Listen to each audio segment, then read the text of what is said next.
Welcome to Vegas Circle Podcast with your hosts, Paki and Chris. We are people who are passionate about business, success, and culture, and this is our platform to showcase the people in our city who make it happen. On today's podcast, we're going to delve into a businesswoman's wisdom on customer development, sales, life, and business, and how her and her husband, Brian, have built two successful restaurants. We have in the circle owner of Big B's Texas Barbecue, Miss Natalia Badzjo. Badzjo. I had Badzjo in my mind, so I best psych myself out. But Miss Natalia is in the circle with us, so happy to have you. Thank you. Thanks for having me. Yeah, so you've got very interesting stories. So I want to kind of kick off with your background. We kind of talked a little bit about this before, but you originally moved from Russia, from my understanding, with $400 in your pocket, which is very, very hard to do. So can you talk a little bit about how you moved here to the States? Pretty much. Like I moved when I wasn't even 20 yet. I was like 19 or 20, almost 20. Wow. And I moved my last year of college to UNLV, and wasn't really planning to stay here for long term, but really kind of fell in love with the city. Yeah. And kind of made my way around here. And I mean, that wasn't really that long ago, maybe 20 years ago. But I grew up in USSR, and back then it was all one big country, but then they all split up. It was a little country called Estonia. Okay. It's still a great country. Yeah. But the weather is terrible. Yeah, I can't even imagine. We were just talking about that earlier because literally today's weather is straight up Estonia 99% of the time. Oh yeah. That's amazing. Yeah. So how did you actually get connected? Because you spent about 15 years currently with Wynn Resorts, right? Yeah. In customer development and everything. So how did you connect with the Wynn? Well, kind of started my industry as a cocktail waitress many years ago at Taboo Ultra Lounge, which was my first job almost in Vegas. Sure. I barely spoke any English. It was very broken, very didn't know much about alcohol or anything like that. So kind of was my first very sharp learning curve, and it was a great job, amazing company to work for, and great money. But I didn't want to get stuck in that position, for a long time. I have a degree. I didn't want to be stuck being in that position for a long time. So kind of took another step to a management position, and from operations, then moved on to the VIP services, and been with Wynn for almost 15 years now, which is quite some time. Yeah. Yeah. So you handle all the customer development, right? So what does that kind of consist of for our listeners? What are you responsible for? So in a nightlife company, customer development is sort of like the highest level of the VIP services manager or a host. We handle our top customers. We make sure the venue is sold out every night. We make sure we bring the best customers to the table and make sure the venue is profitable, of course. That's the number one responsibility of our team. And it's myself and two other gentlemen that are on that team, and we've been with the company for many years. Yeah. So I'm sorry. That seems like a great, business or an opportunity to kind of delve into business, right? Because I think in this high-end casino like the Wynn, the clients you're dealing with are, usually pretty, well off, and people that are in business in general. How do you feel like that's helped you kind of grow as a person who wants to get into business, or somebody who wants to learn how to network in business? Yeah. Honestly, I think the most important thing is just you kind of become more motivated. You are around people that are better off than you. You are around people that are doing more than you. They're more motivated. They have more higher goals. And I think to me, the main that was the main motivator to do more. I love my job. It's amazing. It's great. But for the most part, working in nightlife is sort of a Peter Pan job. You grow out of it. It's there's a couple of ways to work till you retire in that position, but a lot of people that I think are successful start with a job, but then they figure out a business they can do on the side, and once the business flourishes, they sort of tone down the 9-to-5 job portion of it and put a little bit more effort on the business side. And to me, that's kind of the winning formula when it comes to advancing in at least in our career. Yeah, we've kind of talked to a couple people that have this, right? They have the 9-to-5 and they're trying to branch off. Does Wynn give you the flexibility to go into your own endeavors? And then, do you feel like you can manage both of those parts of your life? I do, but I'm also sort of a natural born workaholic. Everybody has their own vices. To me, if I have nothing to do, I feel horrible. Again, everybody has vices. For somebody, it could be drugs, alcohol, video games. To me, it's work.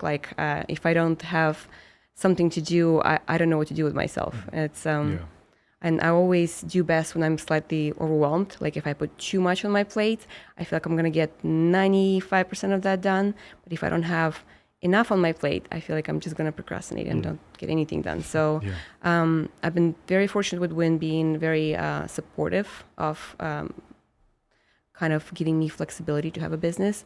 But it also comes after years of me working my ass off to show my worth. You know, right now I think I'm the only female in the industry in the whole Vegas in the position that I'm in, and that didn't come easy. It came with a lot of work, and I think with work it's not just about how many hours you put in. It's it's input versus output. If I put in 100 hours and my output is 1, I could put in 3 hours, my output is 100. So it's like it's a little bit it depends on how you spend your time working, not just the work. And Wynn has been really flexible with me, and they've been very supportive, and I will always forever be grateful and not leaving anytime soon. Yeah. No, I get it. And I wanted to kind of dive into that too, like being in a kind of male-dominated industry, right? How do you think it's made you tougher? Because business is so hard, right? So it's like, what would you say is the biggest thing you've taken away from that, or the biggest lesson you've learned, from working in that part? With working with mostly men, I mean, to me, it's not a big deal. It's I think it's about how you're brought up, and you kind of have to be. You can't be sensitive. You can't have you have to have a thick skin and not taking things personally. And to me, my work shows my worth. I don't have to defend myself in any other avenue. Like if you can outwork me, I'll have respect for you. And to me, that I've outworked pretty much everybody I worked with. And to me, I earn my respect. I don't demand it. I don't come in, hey, this is my title, respect me. No, I'm going to show my worth. And to me, that's the main reason that I've earned my badges, I guess, in the industry is I don't demand respect. I just earn it. And working with guys, I have with men, sorry, it's never been an issue. To me, they're very, in my opinion, it's more easy for me to work with all men than working with all females, just because at least men are straight up and forward. It's like they're not going to beat around the bush, You sound like my wife, That's what I say all the time, Don't have to do with the cattiness. If you don't like me, you're going to tell me you don't like me, and I'd rather do that than you're like, hey, I love your hair or whatever, and then you go and talk behind my back. No, if you have a problem with me, just come straight to my face, and I feel like it's easier in the male company than it is in the female company. Again, that's not always the case, but it's just kind of been more of a generalization. I get it. So to say. How did you guys come up with this concept of wanting to get into the restaurant business? Because the restaurant industry is extremely hard, right? With the pandemic and everything that you dealt with over, I think it's been about the last 8 years now, right? Yeah. You've had your first store and then opened up the second store. Right. But what made you get into barbecue business? Well, I've been with my husband for like 18 years now. So he's always been the cook in the family. I've never really cared about cooking. I know how to cook, but it's not my thing, What my thing is, like, I know how to operate, run business, how money works, how marketing works. That's kind of my forte. Okay. And for many years, we always talk like, hey, one day we're going to open a restaurant, kind of jokingly, because he just loves to cook. Sure. And we were both in the industry for many years. He was actually director of Light Group for many years, and then Dre's. Worked for Victor Dre for several years. And one day he was just done. It's like, okay, let's do it. So again, didn't have any experience running business, and definitely not a restaurant. But for me, I kind of dove into the business side of it. Did a lot of research, business plan with, the business plan is very important. People don't give enough thought to it. But when you calculate exactly how much you need to make per year, per month, per week, per day to break even, to lose money, and to make money, once you have that on paper, it's a lot easier to navigate that than going blindly. And we didn't take any investors. It was straight up self-investment, half own savings and half SBA loan. Good for you.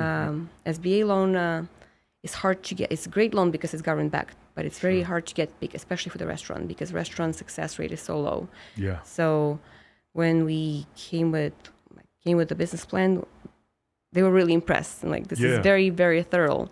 Yeah. And I'm happy to say I paid my loan back after 1 year, and my numbers were so on point. It was scary. But congratulations. But in 1 year? Yes. But the thing is, like, it's like whenever a lot of people jump into business head first because it just looks good, it looks fancy.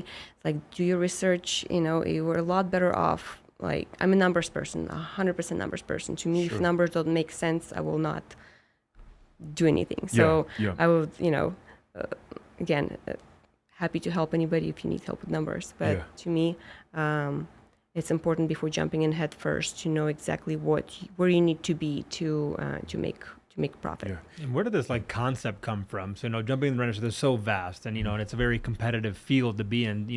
Coming in, barbecue in general is very heartfelt, right? Like, I think people who love it, and it's very hard to break into that. Like, has your husband always been just a fantastic barbecue person, specifically? Well, he's by my accent you can tell I'm not a Texan. We discussed this already. But he's from Texas, and that's kind of like honestly.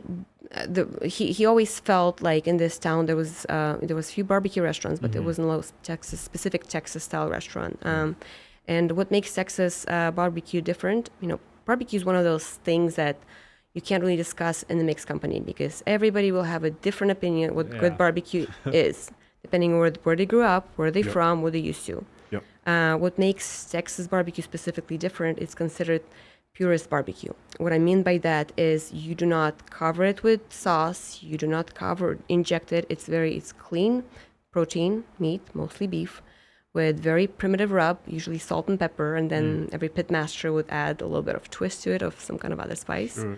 And smoke, low and slow smoke. And in Texas, they usually use a mixture of mesquite or oak. We use mesquite because it has more flavor. And a lot of times, just you have to start with a superior product, because you're not covering with anything. If you go to a Texas barbecue restaurant and it's covered with sauce, they fuck something up, because you're not supposed to cover it with sauce. The meat has to shine. The sauce is there. Know that. That's new for me. I'm glad you said it. You educate us, man. That's great. But that's like, we also like been very popular with actually bodybuilders. People work out a lot, because on our meat there's 0 sodium, there's 0 sugar. It's very clean meat. So if you are not gonna order a quart of mac and cheese, you can actually do it very healthy. You have bodybuilders come in, they get like a pound of tri-tip, pound of turkey, and that's a meal prep, because it's very tasty protein with literally nothing on it. The smoke what gives it the taste. And so that's what basically Texas barbecue is, sort of more of a traditional old school cooking way.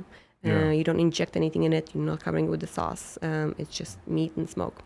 So being covered, that's what you decided on, because the barbecue was kind of the most important part of your husband's upbringing. Is that kind of really what? Yeah, that's what he wanted to do, and to us to like stay very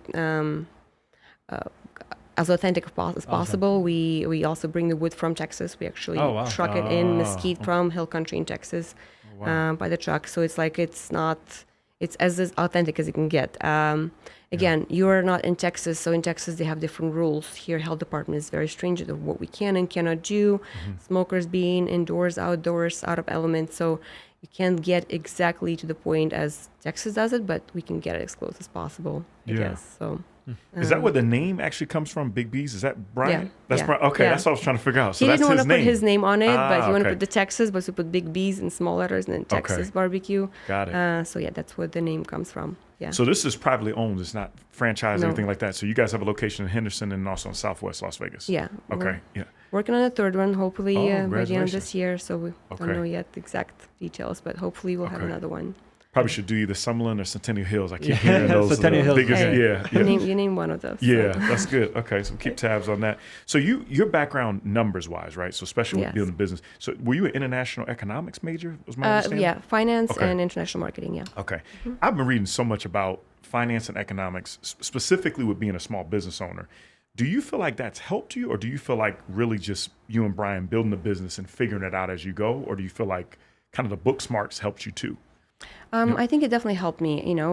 Honestly, just going to college itself in this day and age is not really a huge difference maker, except for the great connections you make.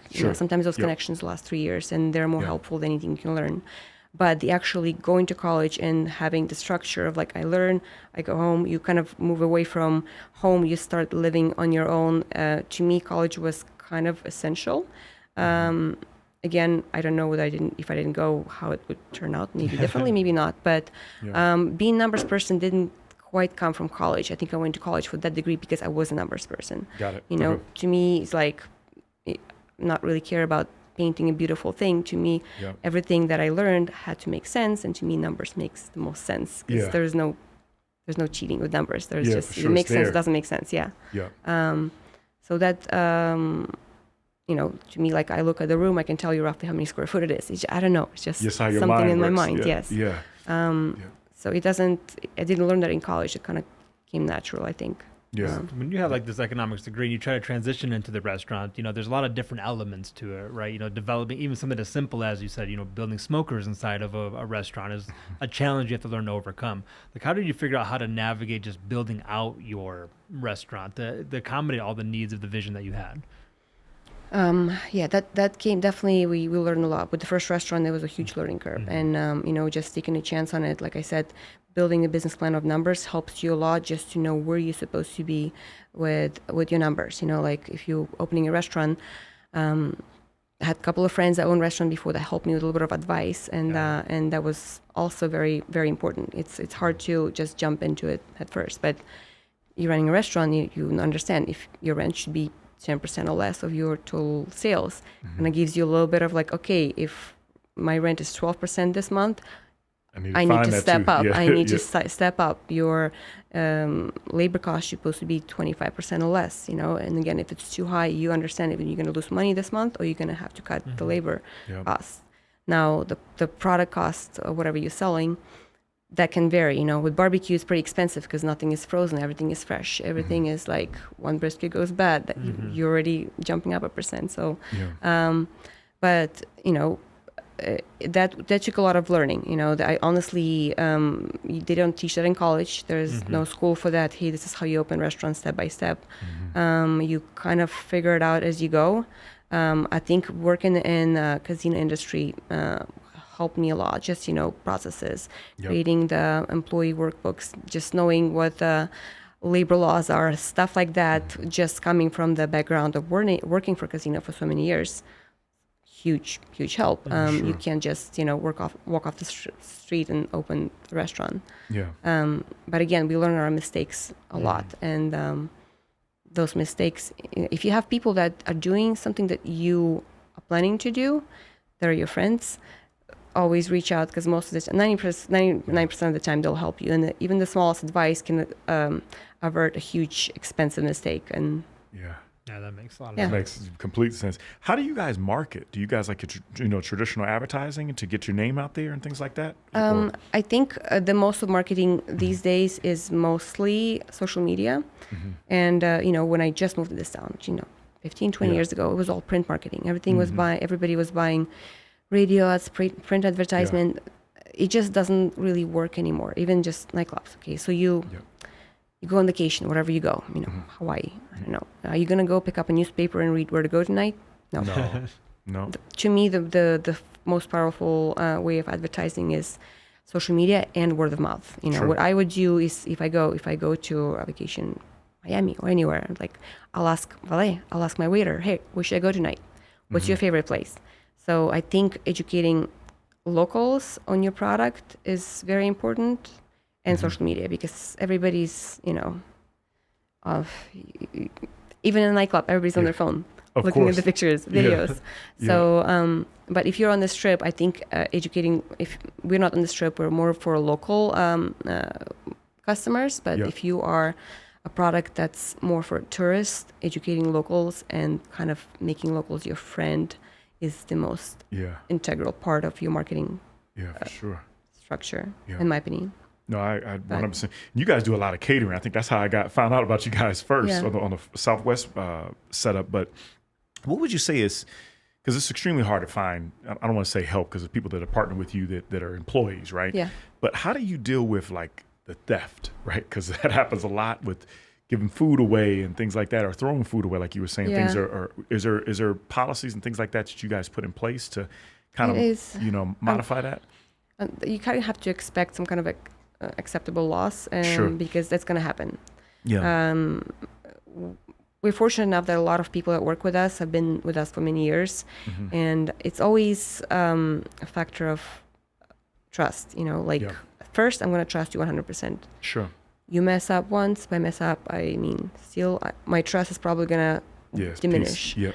Yes, I'm not going to immediately let you go, but I'm going to watch you. And if that happens again, just like in a relationship, trust kind of easy to lose and really hard to gain back. So I think we've been fortunate that a lot of times I can trust my crew 100%. But at the same time, in 8 years we've been open, it's hard for us to both go out of town together. Like, I can't even imagine. I go on vacation and then he goes on vacation. Yeah. And for like maybe once a year we manage to like go together somewhere for like 5 or 7 days, but it's still like, no matter how good your crew is, it's still not you. You know, of course, nobody's going to care about your business as much as you care. No matter how much you pay them, no matter what percentage of revenue they get, it's still not there. So you kind of have to understand that, and there's going to be some loss whether you want it or not. It's like, as long as you can manage it to not diminish your bottom line, you should still be okay. I learned a tip years ago when we interviewed, remember John Simmons that owned Fireflies and all those different restaurants. And he was saying that one thing he put kind of his business plan was trying to hire like the GMs of the place to be part owners of the actual restaurant. You know what I mean? A way to get around it so they're invested, in it. So he would have long-term, managers, which I thought was excellent business plan. But it's hard to do because it's expensive. Yeah, I mean, that's what we're kind of moving forward to, since, every single person that's a manager of the restaurants right now started at the bottom. We hired a couple of managers as managers, and it never works out. So every single time that every single manager we have on right now started from the bottom. One of the guys who's like second in charge now started as a dishwasher 7 years ago. Oh, wow. But again, he learned the business from ground up. He knows every single policy, procedure, what works. So I trust him a lot more than somebody that just comes off the street and is like, hey, there's my credentials. I'm going to manage your team. And it's not just from the perspective of knowing the business, but also from the perspective of team respecting the person. Got it. It's like, hey, I started as a dishwasher. I'm going to show you this is how it's done. And people respect that, that come on board. Like, hey, not just respect, but they also like, hey, this guy was a dishwasher 5 years ago. Now he's a GM. Maybe there is room for me to grow. And it kind of helps it from both sides, I think. And it's proven to be very effective for us because it gives other team members kind of a roadmap to success. And they also appreciate having, opportunities to grow. As you kind of continue to grow, right, and move in, develop and add more locations and do things along those lines, how do you feel like you're going to be able to implement those same standards, those same oversights, those same, expectations? And I know because growing the people from within does take a little bit of time, right, to develop them and get them to where you want them to be. As you continue to expand, you get less visibility. How do you foresee that being an issue, or how are you going to navigate that? Yeah, I mean, that's a good question. That's why, it comes to the point, like, I still have my 2 restaurants, my job, full-time, other stuff that's going on that I work with. But, like, you can't really clone yourself, you're going to have to trust people at some point. So when we opened the second store, we moved the top manager from the first store to the second store to kind of implement that team. And when we're going to do the third store, we'll, like you were saying, we're probably going to give that person an ownership portfolio. So again, if you want to grow faster, you kind of have to give away some of oversight. I'm so hands-on that I feel like if I'm taking another store, something's got to give. Like I'm already working at 100% capacity. It's not feasible to add 3-4 more stores and still keep your sanity. Right. Right. No matter on your plate already. No matter how much I like to work, there is also a limit to that. So I think that starting a third store, we're going to start giving just part of ownership to. I don't really want to take on partners because it's not necessary. It's just like the minute you have a partner, it's like I have a job all over again. So I think that's what we're going to start with moving forward. Yeah. That's gonna be exciting. Yeah, that's gonna be super exciting. With us being Vegas Circle, who's in your circle that's spoken to your life or maybe mentored you or kind of helped you with whether it's Wynn or building this the restaurant business? Can you kind of share some of the impact that they've had on your life? Yeah, I usually try to surround yourself with people that know more than me, do more than me. It just helps you stay more motivated. So sure, yeah. There's a lot of people that I work at the Wynn that are very motivating. There is from Ryan and Polly that are at the helm of Wynn Nightlife. There's a lot of other restaurant owners that kind of help me with advice. Greg J for Greens and Proteins. He actually kind of, when I was just thinking about opening a restaurant, he's like, "Hey, come see me." Gave me full hours time. Took my pen, write this down. He gave me a huge guidance to just getting started. And some of those things probably were not really important. Like, hey, here's who you contact to get your paper goods. Here's your contact to get your meat. Here's a good contact for a contractor. Awesome.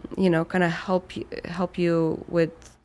To him was an hour of his time. To me, that was probably saved me weeks and months of my time researching all that on my own. For sure. And like you were saying in the beginning, being in the nightlife industry at the Wynn, I have so many good customers that kind of I may not reach out to them. It's just for any help financially, but if I need advice, they will always answer my phone call. It's like, hey, here's what you should do. And having a lot of people to look up to. Plus, I love listening to podcasts, like Alex Hermosi's podcast all the time. It's great. I listen to a few of yours too. Appreciate the support. Yeah. You learn so much. I mean, that's what Chris and I had started this, is obviously we do our intro in the beginning, is you learn so much from people. At least I listen and kind of learn that way. But the biggest thing, in Vegas, is it's networking, right? It's knowing the right people and knowing who's in the right rooms and who can introduce you to the right people, which has been great. But for business advice, we always ask everybody about just dropping a gem. What would you tell somebody that maybe they're in the corporate space and they're trying to figure out, they've got a dream and they want to either build a side hustle or maybe they want to be their own small business owner? What would you share with them? I think important thing is that if you decide to do something, stop procrastinating and just do it. There are so many people that have great ideas and they just never get the courage to take that first step, because that's literally, you can have the best idea in the world. If you do not take the first step, you will never get there. And a lot of times people think, okay, measure 7 times before you cut once. To take that first step, don't just go for it and figure it out later, because there are so many great ideas I see, and they mull it over, they think about it, and it just never comes to fruition. And it's kind of a shame, because a lot of people kind of miss out on reaching their full potential. You sound like you were in our room this is literally our conversation last night, my wife and I. You must have been inspired on our call. You're 100% right. Yeah, 100% right. Yeah, because you waste so much time. You're wasting so much time, and somebody's gonna get ahead of you and get it done. And honestly, I give huge credit to my husband. He's like, I believe that this is what I want to do. And then I'm the CFO in the relationship. I'm very good with money. He's not. For me, I stood behind him. I was like, I took a chance on something that he thought he could do. That's awesome. And if I didn't, I'd still just be an employee. And nothing's wrong with just being an employee. I get it, Nothing's wrong. But the fact that we took that step together, it's a huge risk. Putting your life savings and taking a huge loan on something that may or may not work. We've never done together before or ever. Yeah. So I think just taking that first step and you do need to do some background work and figure out, make sure it works. But there's so many people that I know personally that just they do the work, they think about it, and just never take the step. And it kills so many dreams just not taking the first step. It's funny you say that, because when we were starting this podcast, we've had for about 5 years now. We started in 2018, but I think it was 2 or 3 years before that. My wife was saying, let's stop doing let's just do it. You know what I mean? Because you just got to put it to play. Yeah, you really got to put it to play. And but I mean, I applaud you guys because the restaurant business, we've had a lot of business owners on that have owned restaurants, and hands down, that's one of the hardest. And you guys are 8 years. That's amazing. One quick question too, as far as restaurants in general. Where do you eat? Because I know you're a foodie. So could you give us a restaurant that you recommend that maybe not yours, but that you recommend, whether it's on the Strip or off the Strip, is a good restaurant that people from Vegas can check out? Well, I really like Pine. Of course, yeah. Shout out to Jay Shah. Yeah, shout out to Jay Shah. That's a really good restaurant. Yeah. It's a great spot. It's a Mediterranean sort of Greek. Yep. And you need to check out Brian. Yeah. I forgot. Yeah, he's Middle Eastern. Yeah. There's a lot of great restaurants on the Strip too. I enjoy. Honestly, I'm not a huge foodie, to be honest. I'm not. Oh, okay, yeah. But I see your social media. You always at restaurants, so I love seeing that. So yeah. Yeah, to me, it's like I work so much. It's just like to me, food is just. I'll just get through the moment, just get by it. Yeah, nobody's mentioned Pine, and I agree with you. Pine is actually very good. We've been there a couple times now. It's off the Strip, but it's not too far off the Strip. It's a great local spot. They have great food, great cocktail menu. So definitely recommend check it out. Yeah, shout out to Jay Shine and Low. Their whole team over there, the hospitality company is great. And so that place is right off of Cactus and the 15, so good spot. What else are you focused on for this year, or actually now since we're in 2024? Is that third location, something that might happen this year or maybe next year, or what's kind of in the plan? Looking for a spot. It's just like you kind of have to be very strategic when you're opening a restaurant. It's something, with the first one, we kind of driving by saw this open spot. Used to be some kind of sandwich shop, and it was Kane's drive-thru right next to it. Remarketing sort of. And that spot 8 years ago, St. Rose Parkway, wasn't nearly what it is right now. It was like there was nothing there. So we kind of grew into that spot, and now we become a destination. So I think Centennial is a great area now, just because it's underdeveloped and there's still not enough infrastructure to support the growth. Summerlin's great too, but I think sort of the one on Fort Apache is sort of Summerlin adjacent, so it's not quite Summerlin, but also not Summerlin. So kind of want to spread it out a little bit. But when you're the 3 restaurants, like I said, we can need more help. Yeah, for sure. The main thing is hire the right people, like you said, trying to those strategies. Right. Anything else that we forgot to ask you that you want to leave us out on too, other than that? Or?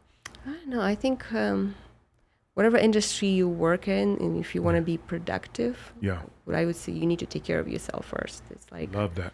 To me, for me, my non-negotiables, like I need my 7-8 hours of sleep, non-negotiable. And then the hour of day to work out to keep myself in check. So it's, I feel like if you don't get enough rest and recharge your body, you're not going to perform at 100% capacity.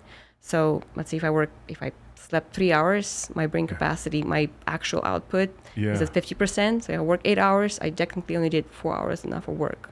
If I slept my normal 8 hours, I feel like 100%. My 6 hours, I made enough work for 12 hours. Your output is a lot better. It's a lot higher. So I see a lot of people kind of on the grind and working. And just like, if you don't rest enough, you are just literally spinning your wheels and not getting enough out of your own output. So I agree.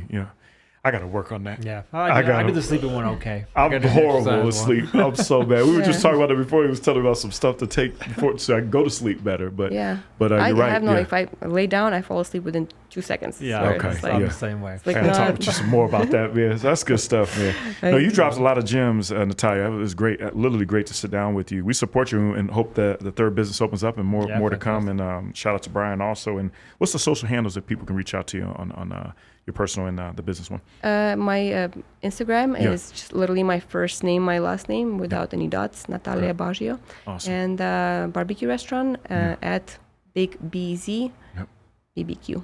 Awesome. Well, Tyler, absolute pleasure. You can check us out at thevegascircle.com and definitely subscribe with us. So appreciate your time. Thank you very much. Thank you so much. That was great. You. Yeah.